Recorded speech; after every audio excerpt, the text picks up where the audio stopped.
ये सोच करके। तो ये अगर आप 4 घाट से 4 काम करते हैं तो ये हाथ आपका कभी उठा नहीं होता। लेकिन हम लोग क्या करते हैं, मंदिर में जाते हैं और चूरन भी लेते हैं, या यहाँ भी चूरन लेते हैं, तो या तो ऐसे हाथ से खाते हैं या तो ऐसे चम्मच से लेके खाते हैं। पंचामृत भी लोग लेके गिलास में पीते हैं। गाँव में किसी ने पंचामृत गिलास में पिया? नहीं पिया।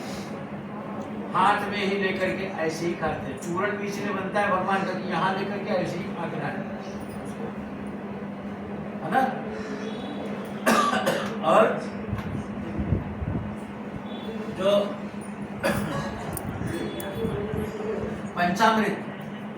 पंचामृत बनाते हैं आप लोग, पंचामृत में क्या क्या होता है? 5 चीज होती है। क्या क्या? देवी मैया का ऐसे पूजा है,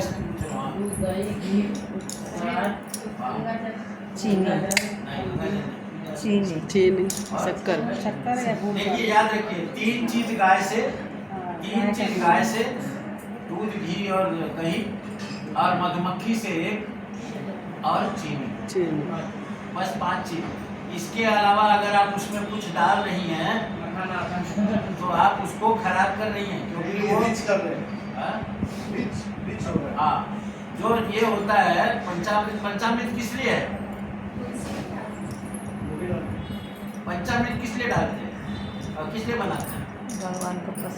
भगवान को पसंद है। अब किस लिए? अभी नहीं पता।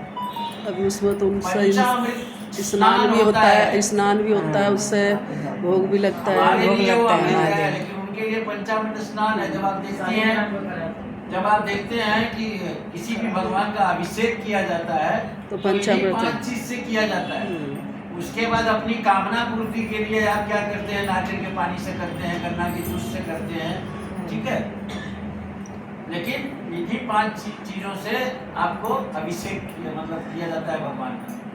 तो ये जो चीजें हैं अभिषेक के लिए, इसमें तुलसी पत्ता अभिषेक के बाद डालना चाहिए।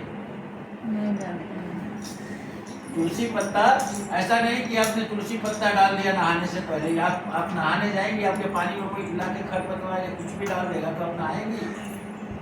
गंगा जल फिर भी डाल सकते हैं, लेकिन तुलसी पत्ता आपको बाद में डालना चाहिए। और वो भी तुलसी पत्ता देवी मैया के पंचामृत में नहीं डालना चाहिए।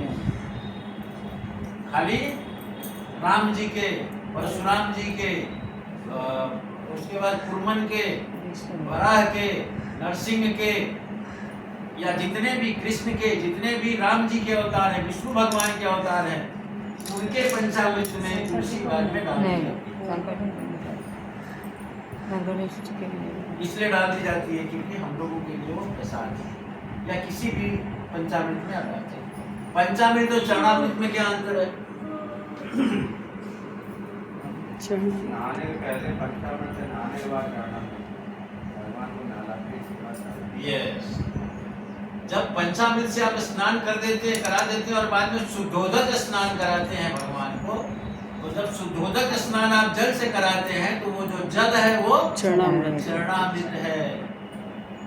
जो चरण धोया जाता है भगवान को, अंत में जो स्नान कराया जाता है वो चरणामृत है, और उससे पहले जो 5 अमृतों से स्नान कराते हैं उसको पंचामृत।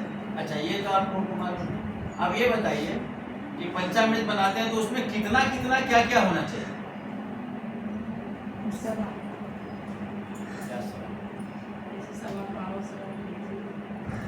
हाँ, बताइए कितना होना चाहिए? कितना क्या क्या होना चाहिए? 5 चीज, कितनी 5 चीजें, उसका रेशो